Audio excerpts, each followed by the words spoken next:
서울 마포에 사시는 박 어르신은 어느 날 아무런 예고 없이 수급 중단 통보서를 받았습니다. 집도 바뀐 게 없고 소득도 없고 은행 거래도 딱히 특별한 게 없었다고 생각하셨죠.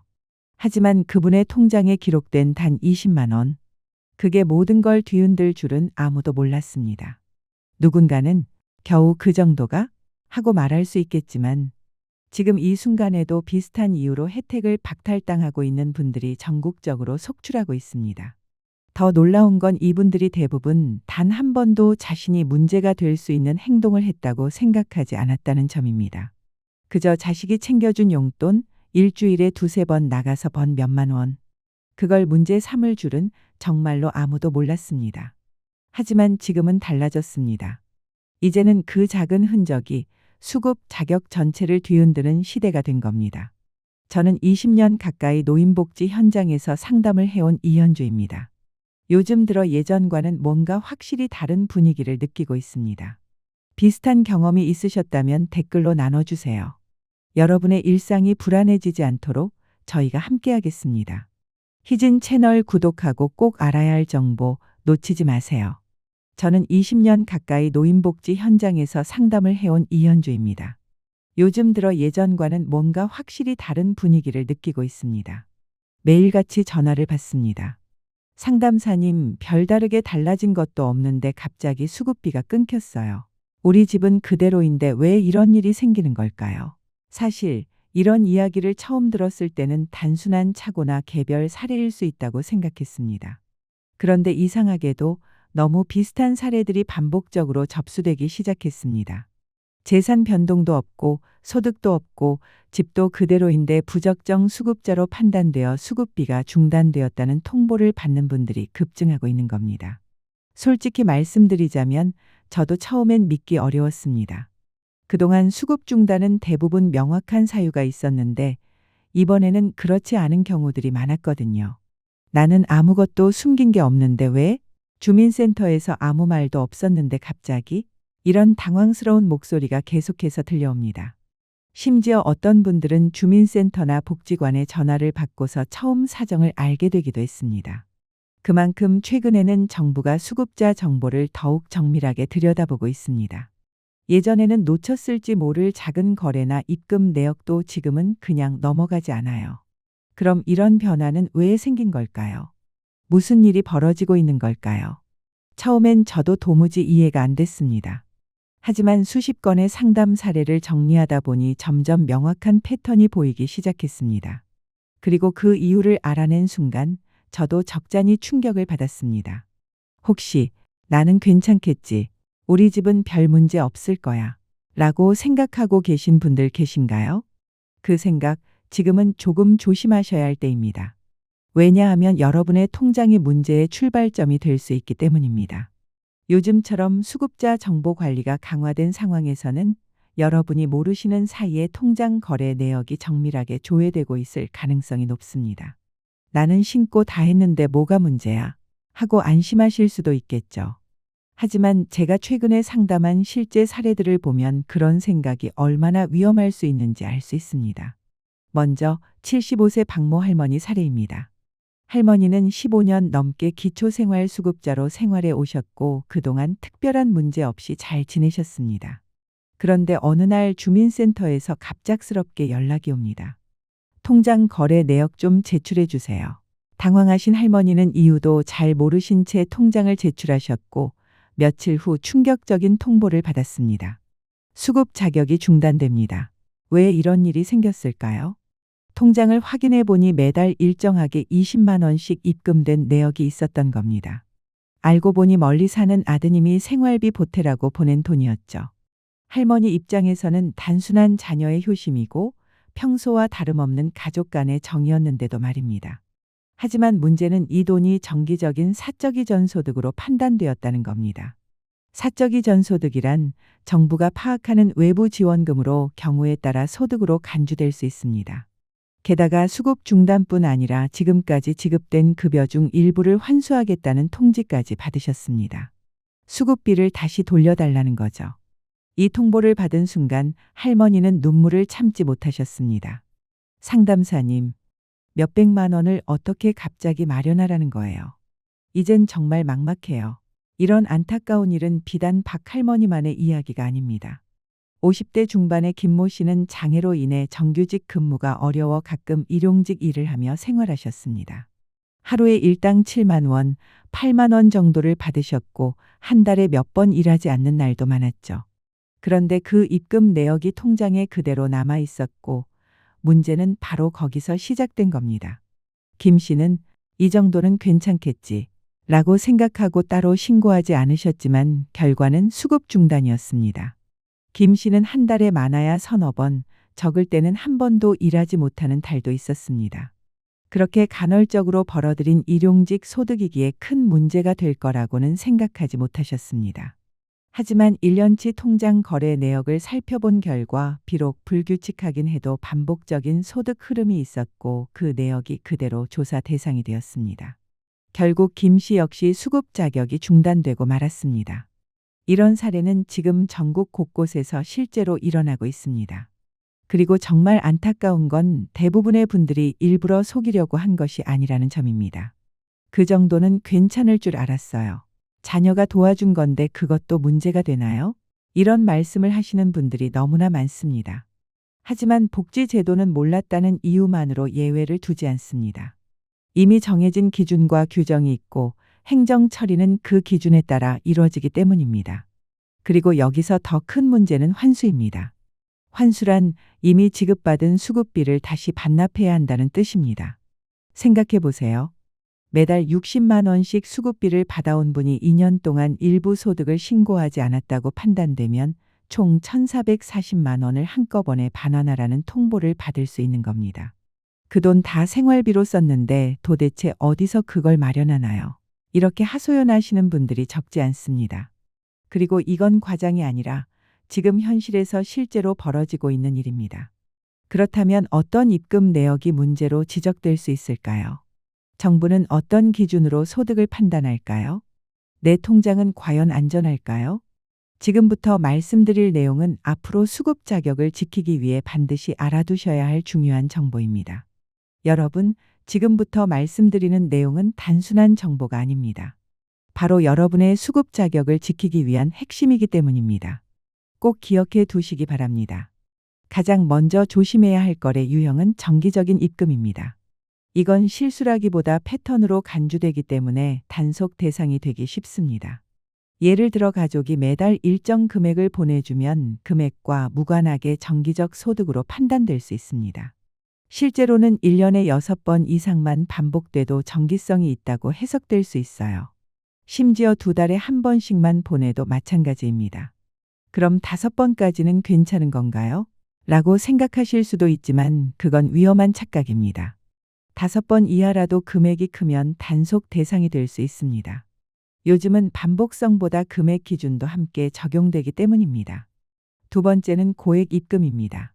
한 번에 들어온 큰 금액, 특히 기준 중위소득의 15%를 넘는 경우는 특별조사 대상이 될 수 있습니다.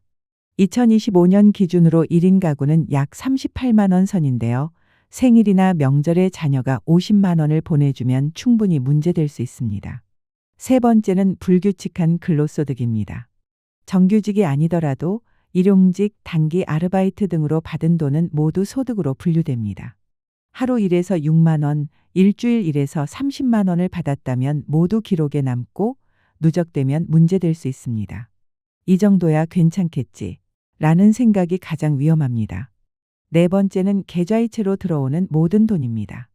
현금은 흔적이 남지 않지만 통장으로 들어온 순간부터 모두 확인 대상입니다. 친구가 빌려준 돈을 갚은 것, 중고 물품을 팔고 받은 금액, 심지어 경조사비까지도 의심받을 수 있습니다. 그렇다면 이런 거래는 어떻게 조사될까요? 정부는 단순히 서류만 보는 것이 아니라 요즘은 AI 기반 시스템을 통해 수급자의 모든 금융 내역을 분석하고 있습니다. 보통 상반기, 하반기 이외의 정기조사 외에도 필요시 수시로 이루어집니다. 이상 징후가 포착되면 개별 통보가 오고 통장 사본 제출을 요구받게 됩니다. 그때부터는 거래 내역 한 줄 한 줄을 꼼꼼히 따져 묻게 됩니다. 2025년 3월 15일 김호호에게서 15만 원 입금, 이건 어떤 돈인가요? 2025년 5월 20일 무통장 입금 8만 원 누가 보낸 건가요? 2025년 7월 10일 계좌이체 12만 원 용도는 무엇인가요? 이런 식으로 설명을 요구받고 설명이 부족하거나 불명확하면 증빙 자료를 제출해야 합니다. 그 돈이 경조사비라면 청첩장이나 부고문, 참석 인증 같은 자료가 필요할 수 있고 근로소득이라면 급여 명세서나 근로계약서가 있어야 인정됩니다. 제가 상담했던 한 어르신은 중고마켓에서 사용하던 냉장고를 30만 원에 판매했는데 증빙이 없어 결국 소득으로 인정되고 말았습니다. 상담사님, 저 정말 중고로 판 건데요. 현금으로 거래해서 영수증도 없어요. 하지만 아무리 사실이라도 증명이 안 되면 행정상 소득으로 간주될 수밖에 없습니다. 이제 얼마나 세밀하게 조사되는지 이해가 되시죠? 그렇다면 앞으로 내 통장은 어떻게 관리해야 안전할까요? 자, 이제 가장 중요한 관리 요령을 알려드리겠습니다. 첫 번째, 모든 입금은 반드시 기록하고 증빙을 남기세요. 누가 언제 어떤 이유로 보냈는지 메모해두고 가능하면 문자나 카카오톡 메시지도 캡처해서 보관하세요. 예, 2025년 1월 15일 둘째 아들 김철수 설날 용돈 10만 원. 메시지, 엄마, 설날 용돈 보내드릴게요. 고맙다, 아들아. 이런 메시지 한 줄이 훗날 중요한 증빙이 될 수 있습니다. 두 번째, 입금 방식은 신중히 선택하셔야 합니다. 현금 거래가 통장 기록에 남지 않기 때문에 더 안전하다고 느끼실 수 있습니다. 하지만 단순히 현금으로 받으면 괜찮다 고 생각하시면 오히려 더 큰 문제가 생길 수 있습니다. 요즘은 이웃이나 가족의 신고, 휴대폰 메시지, 거래 내역 스크린샷까지 조사 대상이 될 수 있습니다. 그래서 거래 방식보다는 증빙 자료가 있느냐가 훨씬 더 중요합니다. 멀리 사는 자녀가 용돈을 보내줄 경우에는 어쩔 수 없이 계좌이체가 편하겠죠. 그럴 땐 아예 명확하게 누가, 왜, 얼마를 보냈는지 기록을 남겨두는 게 좋습니다. 예, 2025년 6월 10일 장녀 김지은 어버이날 용돈 20만 원. 문자 메시지 및 계좌이체 내역 스크린샷 보관함. 세 번째, 정기적으로 받는 지원은 반드시 신고하세요. 가족이 매달 보내주는 생활비는 금액을 떠나 정기성이 확인되면 소득으로 간주됩니다. 숨긴다고 해서 넘어가는 시대는 이미 지났습니다. 사전에 신고하면 일부 수급비가 줄어들 수 있지만 나중에 적발돼서 전액 환수당하는 것보다는 훨씬 낫습니다. 게다가 자발적인 신고는 이후 소명 과정에서 긍정적인 요소로 작용할 수 있습니다. 네 번째, 일용직 단기 일도 반드시 신고하세요. 하루, 이틀만 일했다고 해도 금액이 작다고 해도 신고는 기본입니다. 이번 달에 3번 일해서 24만 원 벌었습니다. 이렇게 간단하게 주민센터에 말씀드리면 그달 수급액에서 해당 금액이 차감되는 방식으로 조정됩니다. 신고하지 않고 넘어가면 나중에 누적 기록으로 인해 수급 자격 자체가 흔들릴 수 있습니다. 다섯 번째, 중고거래나 물품 판매 시에도 반드시 주의하세요. 당근마켓이나 중고나라 같은 플랫폼에서 물건을 파는 경우 특히 30만 원 이상 고액 거래는 더욱 조심하셔야 합니다. 가능하다면 현금 거래를 하시되 가장 중요한 건 증빙을 남기는 것입니다. 판매글 캡처, 구매자와의 대화 내용, 송금 내역, 택배 영수증 등 가능한 모든 자료를 보관해 두세요. 특히 같은 품목을 반복적으로 판매한 경우에는 사업 목적으로 오해받을 수 있으므로 반드시 사전 상담을 받아보시는 것이 안전합니다. 여섯 번째, 경조사비도 미리 준비해 두셔야 합니다. 결혼식, 장례식 등에서 받은 경조사비도 일정 금액 이상이면 비정기 고액 입금으로 분류될 수 있습니다. 특히 자녀 결혼식과 같은 큰 행사에서 들어오는 축의금은 수백만 원이 넘는 경우도 있어서 사전에 주민센터에 상담을 받아보는 것이 좋습니다. 미리 안내를 받으면 나중에 오해 없이 대처할 수 있습니다. 여기서 정말 중요한 절차가 하나 있습니다. 바로 소명입니다. 조사 대상이 되었을 때 이 돈은 어떤 성격의 돈인가요? 라는 질문을 받게 되는데 이때 본인의 상황을 얼마나 정확하고 설득력 있게 설명하느냐에 따라 결과가 완전히 달라집니다. 제가 상담한 한 어르신의 사례를 소개해 드릴게요. 이분은 딸이 매달 20만 원씩 송금한 내역 때문에 조사를 받게 되었습니다. 그런데 이 어르신은 소명을 정말 잘 준비하셨어요. 딸이 결혼하면서 따로 살게 되었고 제가 혼자 지내다 보니 걱정돼서 매달 안부 겸 용돈을 보내주는 겁니다. 이렇게 설명하면서 딸과의 카카오톡 메시지, 딸의 재직증명서, 그리고 딸 소득 중 일부라는 점을 명확히 밝혔습니다. 그 결과 해당 입금은 일회성 가족 지원으로 인정받았고 소득으로 계산되지 않았습니다. 하지만 반대로 설명을 제대로 하지 못한 경우에는 억울하게도 소득으로 판단되어 수급이 중단된 사례도 많습니다. 그래서 소명은 단순히 말로 푸는 게 아니라 준비된 설명과 자료가 핵심입니다. 그렇다면 이미 조사를 받고 있거나 수급이 중단된 분들은 어떻게 해야 할까요? 먼저 당황하지 마세요. 아직 해결할 수 있는 방법은 충분히 있습니다. 첫 번째, 주민센터에서 통장 거래 내역 제출을 요구받았을 경우 제가 뭔가 잘못한 건가요? 라고 물으시면 안 됩니다. 그 질문 자체가 괜한 의심을 살 수 있습니다.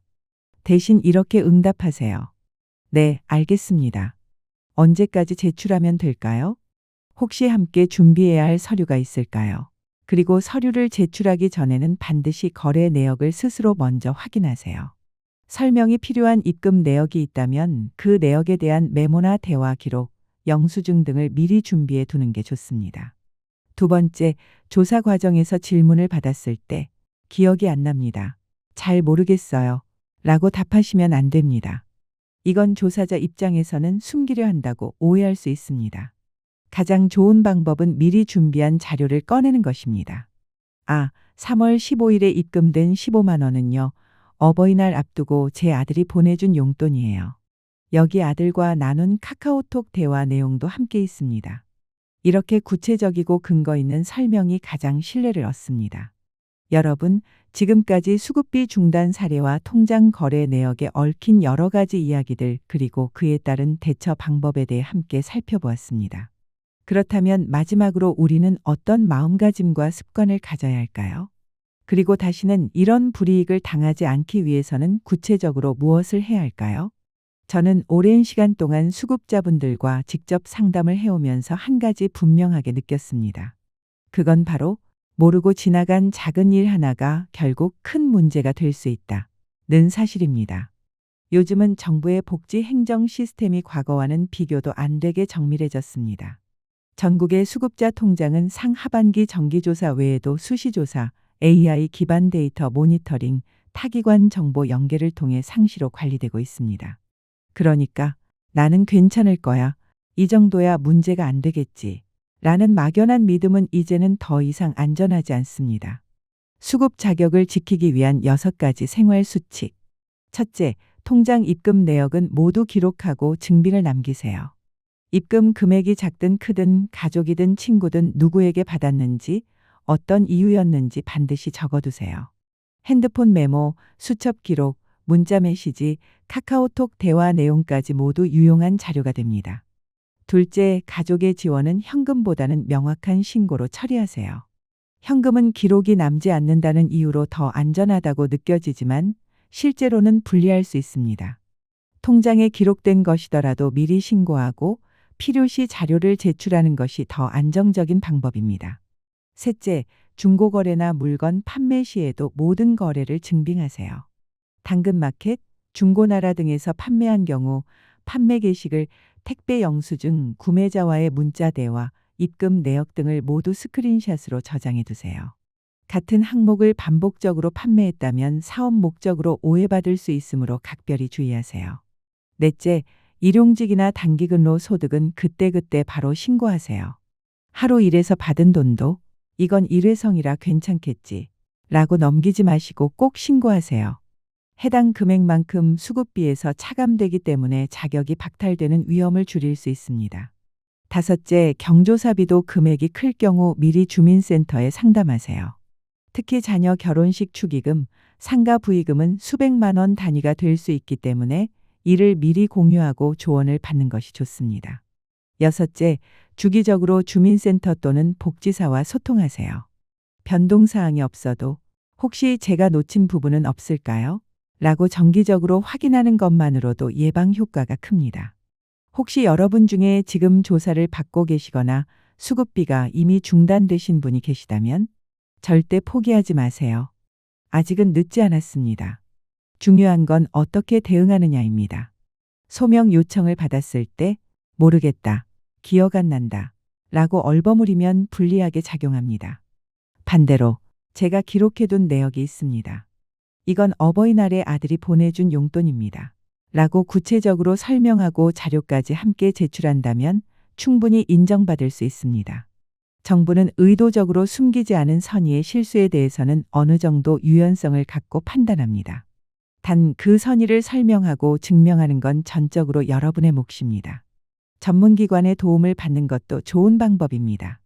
만약 대응이 어렵고 막막하시다면 혼자서 처리하려 하지 마세요. 주민센터 복지상담사, 사회복지사, 지역법률구조공단, 복지로 상담센터 129 등 전문가의 도움을 받는 것이 훨씬 빠르고 정확한 해결책입니다.